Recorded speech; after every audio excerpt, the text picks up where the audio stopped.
Why is the study of bones so important to us? Maybe our bones support our body and allow you to move. Yes, maybe they protect our brain, heart, and other organs from injury. Therefore, bone is a living, growing tissue. Skeletal system divided into two divisions, the axial skeleton and appendicular skeleton, or PINK. Also, it has different joint movements, which is what we will talk about in this video. First, we have flexion and extension. Flexion and extension in shoulders. Flexion is the movement of the humerus straight anteriorly. The arm moves from the side of the body to over the head, normally up to 180 degrees. Extension is the movement of the humerus straight posteriorly. The arm moves behind the back, normally 45 to 60 degrees. Abduction. Abduction is the lateral movement of a body part away from the midline, exemplified when opening or raising hands, feet, or fingers without necessarily involving a cross motion. Adduction. Adduction is the medial movement of a body parts toward the midline, as observed by bringing hands, feet, or fingers back to their original position after being raised or opened. These terms describe directional aspects of movement without doing a crossing action. Pronation and supination. Pronation and supination are movements that occur at the radioulnar joints. The head of the radius is discoid and it fits with the radical neck within the circular annular ligament that attach the proxial radius to the ulna. The wheel-like rotation of the head of the radius enable supination and pronation. Eversion and inversion.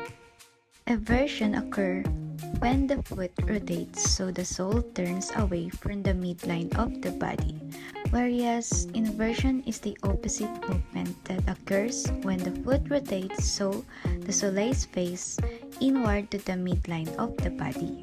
This will help a person maintain proper balance and posture while they are standing or walking in an even surface. Rotation. Rotation can occur within the vertebral column, at a pivot joint, or at the ball and socket joints. Rotation of the neck or body is the twisting movement produced by the summation of the small rational movements available between adjacent vertebrae. Protraction and retraction. The anterior movement of a bone in the horizontal plane is called protraction. It aids in improving our posture and warming up the upper back of the shoulders. The opposite motion is called retraction, in which the scapula is drawn towards the spinal column in a posterior or medial direction. Elevation. Elevation is the angle between the horizontal ground and your line of sight to the top of an object is known as the angle of elevation. Elevation is movement in a superior direction. It is a movement of a scapula or mandible. For example, shrugging is an example of elevation of the scapula. Depression. In anatomical terms, depression signifies a motion where a body part moves in a downward direction or away from the body's midline at a joint. It is opposite of elevation movement downward of a bone, such as after the shoulders are shrugged and the scapula return to their normal position from an elevated position. Excursion. Excursion is a term used in anatomy to describe the side-to-side movement of the mandible. Lateral excursion moves the mandible away from the midline toward either the right or the left side, while medial excursion returns to the mandible to its resting position at the midline. This movement is important for activities such as chewing and speaking.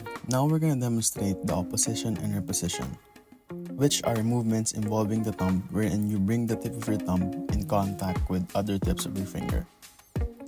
This type of movement occurs thanks to a part called the saddle joint, which are a type of synovial joint featuring interlocking concave and convex bones, which are found in between the metacarpal and the trapezium carpal bone, which allows the thumb to move in different directions, one of which is opposition and imposition. One thing to easily familiarize yourself is whenever opposition occurs and your thumb meets other fingertips, you might notice the shape it makes, which is an O for opposition. Reposition takes place when the thumb and finger returns to its original state. Finally, we have circumduction. Circumduction is the movement of a body region in a circular manner in which one end of the body region being moved stays relatively stationary while the other end describes a circle. It involves the sequential combination of flexion, adduction, extension, and abduction at the joint. This type of motion is found at biaxial condyloid and saddle joints and at multiaxial ball and socket joints. For example, this is where the limb moves in a circle. This occurs at the shoulder joint during an overarm tennis serve. It is very important to take care of our body because, like the examples we have shown, without our bones, we cannot move. Every part of the body is important. We learn a lot from our demonstration about the different joint movements here in the skeletal system. Thank you for watching.